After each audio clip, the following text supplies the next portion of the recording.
तो हेलो दोस्तों, नमस्कार। आप सभी का स्वागत है फिर से मेरे एक नए वीडियो में। तो फाइनली गाइस, बीए प्रथम वर्ष के छात्रों के लिए मैं लेकर आ चुका हूं इतिहास से दो सबसे महत्वपूर्ण इम्पोर्टेंट क्वेश्चन जो आपके लिए पेपर की दृष्टि से बहुत ही ज़रूरी हैं।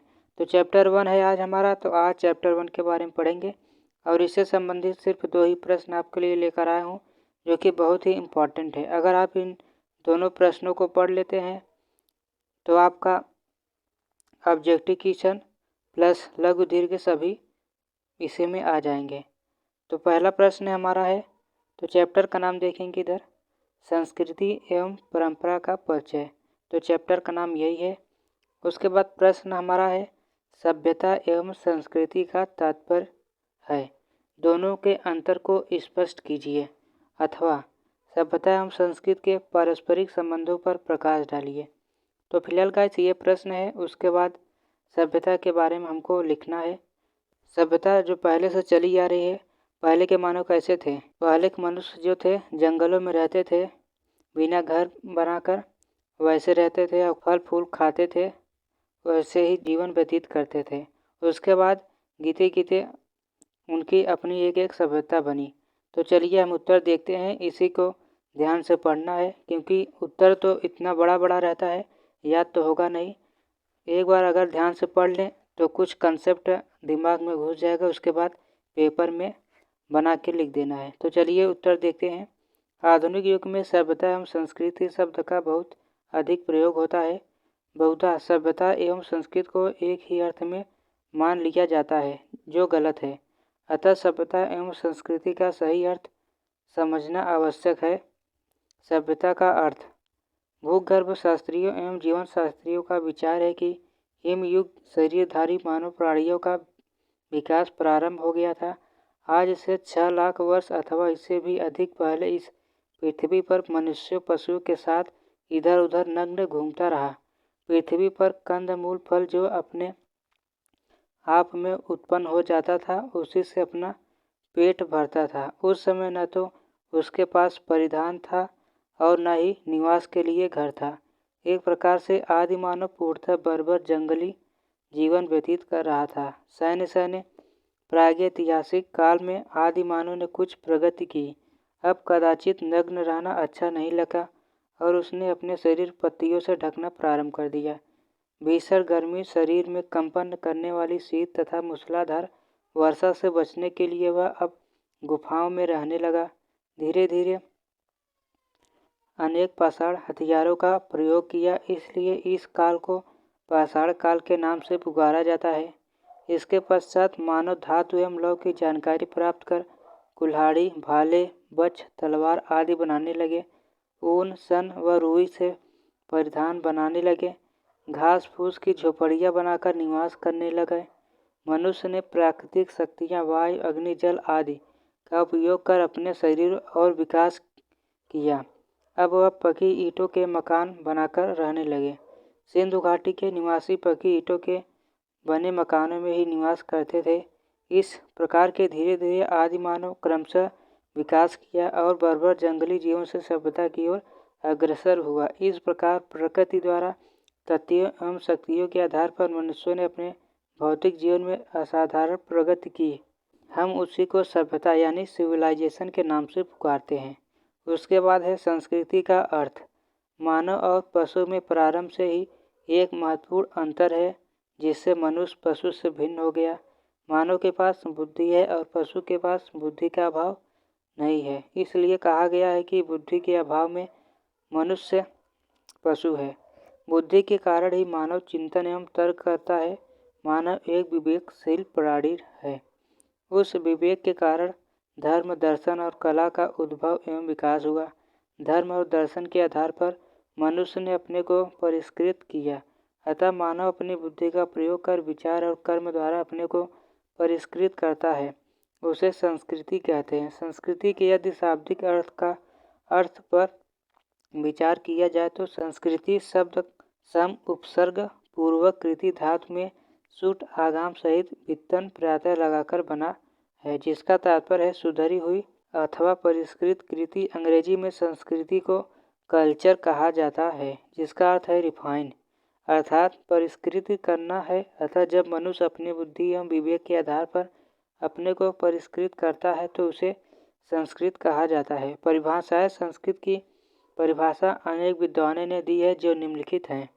तो पहले विद्वान थे टेलर का विचार। तो देखिए इन्होंने क्या कहा, संस्कृति वह जटिल संपूर्णता है जिसके अंतर्गत ज्ञान, विश्वास, कला, नीति, न्याय, रीति रिवाज तथा अन्य क्षमताएं व आदतें शामिल हैं जिन्हें प्रत्येक व्यक्ति समाज के सदस्य होने के नाते ग्रहण करता है। दूसरे विद्वान हैं एल्डन के अनुसार संस्कृति के अंदर एक मनुष्य को पूर्व भौतिक सभ्यता, यंत्र, शास्त्र, उद्योग प्रणाली होती है।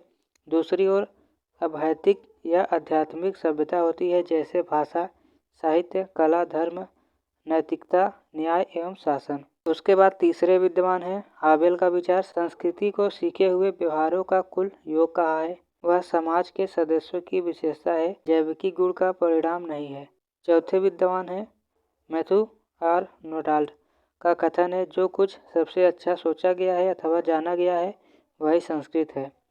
पांचवें विद्वान है डॉक्टर संपूर्णानंद का विचार है, निरंतर प्रगतिशील मानव जीवन मानव समाज के जिन जिन असंख्यक प्रभाव व संस्कारों से प्रभावित होता है उन सबके सामूहिक पदार्थ को ही संस्कृति कहा जाता है। मानव का प्रत्येक विचार, प्रत्येक कृति संस्कृति नहीं है, पर जिन कामों से किसी देश विदेश के समस्त समाज पर कोई अमिट छाप पड़े वही अस्थायी प्रभाव संस्कृति है। तो फाइनली गाइस इसका पीडीएफ आपको डिस्क्रिप्शन के लास्ट में जाकर देखेंगे तो आपको पीडीएफ का लिंक मिल जाएगा। उसके बाद वहां से डाउनलोड करके आप ऐसे पढ़ सकते हैं। छठवें विद्वान है काका कालेकर का विचार है, हजारों और लाखों वर्षों के पूर्वाश्रय के से मनुष्य जाति ने जो कुछ पाया है वही उसकी संस्कृति है। सातवें विद्वान है मैकावर और पेज का कथन है कि संस्कृति हमारे दैनिक व्यवहार में कला, साहित्य, धर्म, मनोरंजन और आनंद में पाए जाने वाले रहन सहन और विचार के तरीके में हमारी प्रकृति की अभिव्यक्त है। उसके बाद हेडिंग है सभ्यता एवं संस्कृति में अंतर। सभ्यता एवं संस्कृति के अर्थ से स्पष्ट हो जाता है कि इन दोनों के मध्य एक महान अंतर है। सभ्यता यदि पुष्प है तो संस्कृति पराग है। इसके अंतर को हम निम्न रूपों में विवेचना कर सकते हैं। पहला है भौतिक उपलब्धियों का नाम सभ्यता है और आध्यात्मिक उपलब्धियों का नाम संस्कृति है। दूसरा है सभ्यता सरल है, उसका विच्छेदीकरण हो सकता है, परंतु संस्कृति दुर्बोध है एवं अविच्छेद है, इसलिए सभ्यता की शरीर एवं संस्कृति की आत्मा से तुलना की गई है। तीसरा है संस्कृति का बाध्य पक्ष सभ्यता से है। सभ्यता के सूक्ष्म एवं विशुद्ध तत्वों के रचनात्मक विकास का नाम संस्कृति है। चौथा है संस्कृति में आंतरिक नैर्मल है जिसमें ऊपरी चमक दमक होती है। पांचवा है संस्कृति में ऐतिहासिक और सभ्यता में सामाजिकता। छठवां है मानव अपनी बुद्धि एवं विचार के आधार पर जिस रचनात्मक कार्य का सृजन करता है जैसे धर्म, दर्शन, कला आदि वह संस्कृति है, और मानव प्राकृतिक शक्तियों के आधार पर अपना भौतिक विकास करता है जैसे खान पान, रहन सहन आदि, वह सभ्यता कहलाती है। अनेक विद्वानों ने सभ्यता एवं संस्कृति के मध्य अंतर एवं संबंध पर प्रकाश डाला है। डॉक्टर संपूर्णानंद का विचार है संस्कृति मानसिक है, आंतरिक है, किंतु सभ्यता बाह्य और भौतिक। संस्कृति को अपनाने में देर लगती है किंतु सभ्यता की सद नकल की जा सकती है। अफ्रीका का आदिम निवासी कोट पतलून पहन सकता है, यूरोपियन ढंग से बगलों में रह सकता है, फिर भी उसका सांस्कृतिक स्तर अंग्रेजों जैसा नहीं हो सकता है। गिस्बर्ट का कथन है सभ्यता यह बताती है कि हमारे पास क्या है और संस्कृति यह बताती है कि हम क्या हैं। सभ्यता मूर्त है जबकि संस्कृति भावनात्मक है। डॉक्टर कृष्ण कुमार का विचार है कि संस्कृति बौद्धिक विकास की अवस्थाओं को सूचित करती है और सभ्यता का परिणाम शारीरिक एवं भौतिक विकास है। संस्कृति का संबंध आत्मा से है और सभ्यता का संबंध कार्यकलाप से है।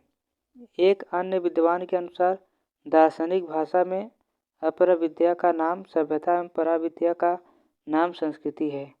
सभ्यता गुणात्मिकता होने से द्रुत गति से विकसित होती है मिटती है और बदलती रहती है। उपर्युक्त विवेचना से स्पष्ट होता है कि सभ्यता एवं संस्कृति एक दूसरे से पृथक होते हुए भी एक दूसरे के पूरक हैं। हम सभ्यता एवं संस्कृति को एक दूसरे का पूरक मान सकते हैं। इसमें संदेह नहीं है कि मानव समाज में चलता है संस्कृति के क्षीर को पीकर वह पुष्ट होता है और सभ्यता के अश्व पर आरूढ़ होकर समय के राजमार्ग पर द्रुत गति से दौड़ लगाता है। समाज उसे शतवर्षों का संचित गौरवपूर्ण ऐतिहासिक उपहार भेंट करता है। संस्कृति उसे आत्मधर्म का अंगरा लगती है और सभ्यता के सौरभ से उसके मन प्राण को अप्यायन मिलता है। तो दूसरा प्रश्न है, भारतीय संस्कृति के तत्वों की व्याख्या कीजिए। तो उत्तर है, भारत का गौरव यहाँ की संस्कृति में निहित है। भारतीय संस्कृति की अपनी कुछ विशेषताएं हैं जिसके कारण संपूर्ण विश्व में भारत का अपना एक अलग अस्तित्व है। प्राचीन काल से ही भारतीय संस्कृति ने मानव को इहलोक एवं परलोक दोनों के कल्याण के लिए अमर संदेश गए हैं। प्राचीन काल से ही भारत में विदेशी आक्रमण होते रहे, परंतु भारतीय संस्कृति की शाश्वत धारा अपनी तीव्र गति से प्रभावित होती रही। सत्य केतु के अनुसार प्राचीन संसार की अनेक सभ्यताएं इस समय नष्ट हो चुकी हैं, जैसे मिस्र सभ्यता, असीरिया सभ्यता, बेबीलोन आदि के तो अब केवल नाम ही बचे हैं। मिस्र के वर्तमान निवासियों का संस्कृति की दृष्टि से उन प्राचीन लोगों के साथ कोई संबंध नहीं है जिन्होंने नील नदी की घाटी में गगनचुंबी विशाल पिरामिडों का निर्माण किया था और उन्होंने अपने पितरों की मम्मी बनाकर उन्हें अमर जीवन प्रदान करने का प्रयत्न किया था। यही बात असीरिया, बेबीलोन आदि सभ्यता में अन्य प्राचीन केंद्रों के संबंध में कही जा सकती है।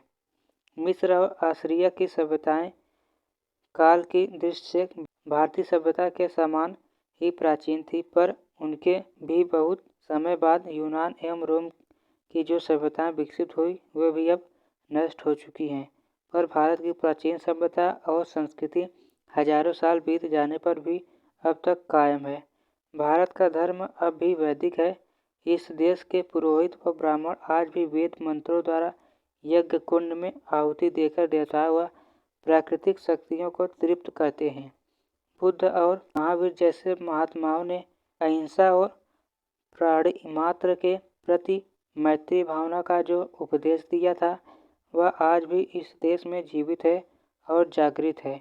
यहाँ की स्त्रियों का आदर्श इसी 20वीं सदी में सीता, सावित्री और पार्वती है। भारत की संस्कृति की वे क्या विशेषताएं हैं जिनके कारण हजारों साल बीत जाने पर भी यह अभी तक जीवित है।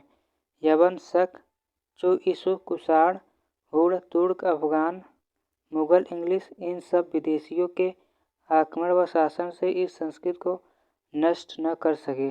भारतीय संस्कृति की विशेषताएं। भारतीय संस्कृति व्यापक एवं अमर है जिसकी अपनी अनेक निम्नलिखित विशेषताएं हैं। तो पहला विशेषता है पुरातन, मतलब जो बहुत पहले से चला आ रहा हो। जैसे विश्व की सबसे प्राचीन संस्कृति भारत की है। जिस समय विश्व की सभ्यताओं की शासन व्यवस्था थी उस समय भारतीय संस्कृति को अपने उत्थान के मार्ग पर थी।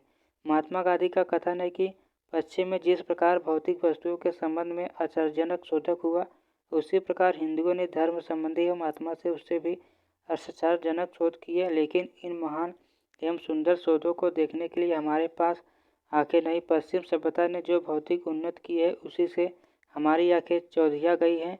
आखिर हिंदू धर्म में कोई ऐसा तत्व है जो इसे अब तक जिलाए हुए है। इसने बेबीलोन, सीरिया, फारस और मिस्र का पतन देखा है। अपने चारों ओर दृष्टि डालिए तो कहीं रोम, कहीं यूनान, कहीं संसार प्रसिद्ध ग्रीक सभ्यता कहाँ है। मैं यहाँ प्राचीन भारत को अब भी जीवित देखता हूँ। दूसरा है साम्यवादिता। भारत संस्कृति में एकीकरण एवं साम्यवादिता की भावना सदैव से रही है। भारत मनीषियों की यह सदैव विशेषता रही है कि एक और उन्होंने अपने तप, लगन एवं मनन के आधार पर अनेक अन्वेषण कार्य किए, परंतु दूसरी ओर विदेशियों के अनुसंधानों का भी आदर किया और उसके मूल तथ्यों को स्वीकार किया। यह समानता की भावना केवल भारतीय संस्कृति में ही दृष्टिगोचर होती है। जो भारतीय संस्कृति की समानता पर प्रकाश डालते हुए लिखा कि मानव जाति को भारतवासियों ने जो सबसे बड़ी चीज़ वरदान के रूप में दे दी वह यह है कि भारतवासी हमेशा ही अनेक जातियों के लोगों और अनेक प्रकार के विचारों के बीच समन्वय करने को तैयार रहे और सभी प्रकार की विविधताओं के बीच एकता कायम करने की उनकी लिकायत और ताकत लाजवाब है। तीसरा है आध्यात्मिकता। भारतीय संस्कृति के दो पक्ष हैं, प्रथम आध्यात्मिकता एवं द्वितीय भौतिकता। वेद, अरण्य, उपनिषद, दर्शन तथा आत्मिकता पक्ष के अंतर्गत आते हैं, जिसे हम निवृत्तिक रूप मान सकते हैं। कामशास्त्र, अर्थशास्त्र, ज्योतिष, पाकशास्त्र आदि भौतिक पक्ष के अंतर्गत आते हैं, जिसे हम प्रवृत्ति रूप कह सकते हैं। संपूर्ण भारतीय संस्कृति में हमें यही दो पक्ष दृष्टिगोचर होते हैं। भारतीय मनुष्यों का यह सदैव से विचार रहा है कि जो कुछ हम देखते हैं उसके बाहर भी एक अदृश्य शक्ति है जिससे प्रकृति का पालन पोषण हो रहा है। भारतीय संस्कृति की यह विशेषता रही कि जो अपने को सब में और सबको अपने में देखता है वही वास्तव में देखता है। इसी विचार के कारण भारत में सांप्रदायिकतावाद का अधिक विकास नहीं हुआ। चौथा है कर्म एवं पुनर्जन्म। भारतीय संस्कृति कर्म एवं पुनर्जन्म में विश्वास करती है। मनुष्य को सदैव सत्कर्म करना चाहिए। अशुभ कर्म अमंगलकारी होते हैं। मनुष्य को दूसरे जन्म में भोगना पड़ता है। ईसापनिषद के अनुसार संसार में मनुष्य को सत्कर्म करते हुए 100 वर्ष जीने की बात कही गई है। गीता के अनुसार मनुष्यों को अपने कर्म का फल विभिन्न योनियों में भुगतना पड़ता है। आज भारतीय संस्कृति की इसी विशेषता को विदेश में भी स्वीकार किया जाने लगा है।